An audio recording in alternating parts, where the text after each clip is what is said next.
Hi friends, இன்றைக்கி நான் பன்னீர் சுக்கா எப்படி பண்ணுறேன்னு சொல்ல போகிறேன். பன்னீரை ஃபஸ்ட்டு கட் பண்ணி குட்டி குட்டியாக கட் பண்ணி வச்சுக்கோங்க. அதுக்கு மேலே கார்ன்ஃப்ளவரை ஒரு ஸ்பூன் எடுத்து அதை நல்லா தூவி விட்டுக்கோங்க. ஒரு ஸ்பூன் உப்பு எடுத்து அதையும் நல்லா போட்டு நல்லா பசறி வச்சுக்கோங்க. ஒரு 2 மினிட்ஸ் அப்படியே இருக்கட்டும். அதுக்கப்புறம் எண்ணெயில் போட்டு கொஞ்சம் கொஞ்சமாக போட்டு பொன்னிறமாக நல்லா பொரிச்சு எடுத்துக்கலாம். நல்லா எண்ணெய் காஞ்ச பிறகு பொரிச்சு எடுத்துக்கலாம். சிம்மில் வைக்காதீங்க, கொஞ்சம் மீடியம் ஃப்ளேமில் வச்சு பொரிச்சிடுங்க. சிம்மில் வச்சோம்னா எண்ணெய் நிறைய குடிக்கும்.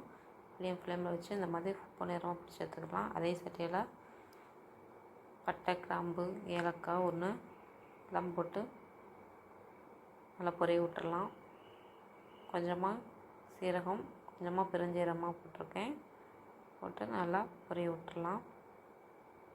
பிறகு பெரிய வெங்காயம் ஒன்று எடுத்து சின்னதாக பொடிப்பொடியாக எடுத்து போட்டுக்கலாம். நல்லா பொன்னிறமாக இதையும் வதக்கிக்கலாம். நம்மளுக்கு அந்த இதில் சுக்கா ஆனியன் இருக்கிறதே தெரியக்கூடாது. அந்த சுக்காவில் அந்த மாதிரி நல்லா பொன்னிறம் பொரிச்சு எடுத்துக்கலாம். கொஞ்சமாக கல் உப்பு போட்டு நம்ம வதங்கிறதுக்காக போட்டிருக்கேன். நல்லா வதக்கி விட்டுறலாம். அதுக்குள்ளே நம்ம ஒரு பேஸ்ட்டு ரெடி பண்ணணும்.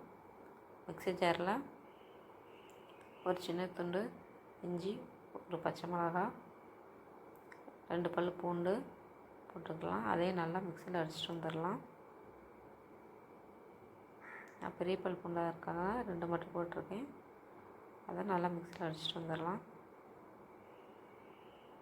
அதை நல்லா அந்த மாதிரி பொன்னிறமாக வதங்கின பிறகு இதையும் நல்லா வதக்கி விட்டுக்கலாம்.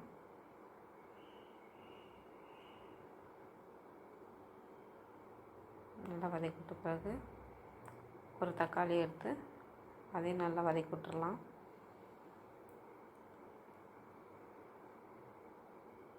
கொஞ்சமாக மஞ்சள்தூள் போட்டுக்கோங்க.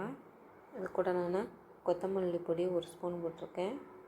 அதோட சிக்கன் மசாலா இல்லைன்னா மிளகாய் பொடி எதுனாச்சும் உங்கள் சாய்ஸு, இதையும் சேர்த்து போட்டுடலாம். நம்ம சிக்கன் சுக்கா மாதிரி நல்லா மட்டன் சுக்கா மாதிரியும் இருக்கும். இதையும் சேர்த்து போட்டுக்கலாம். கொஞ்சம் கரம் மசாலா பொடியும் சேர்த்து போட்டுக்கோங்க. இப்போ நல்லா கிளறி விட்டுட்டு கொஞ்சமாக லைட்டாக தண்ணி ஊற்றி நல்லா வதக்கி விட்டுடலாம். நல்லா கொஞ்சம் வதக்கி விட்ட பிறகு கொஞ்சம் ஒரு கொதி வரட்டும். ஒரு கொதி வந்த பிறகு அது கூட நம்ம பன்னீரையும் போட்டு வதக்கி விட்டுடலாம்.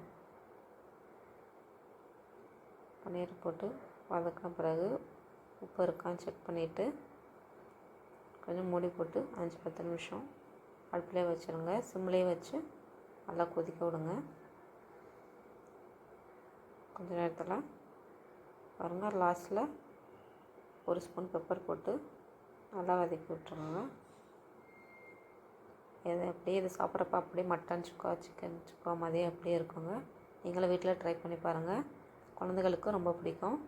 கடைசியில் கொத்தமல்லி தூவி இறக்கிடலாம். இப்போ நல்லா சுருளை எவ்வளோ சுருளை வளர்க்குமோ அவ்வளோ டேஸ்ட் இருக்கும். அவ்வளோதான், பன்னீர் சுக்கா ரெடி. வாங்க சாப்பிட்லாம்.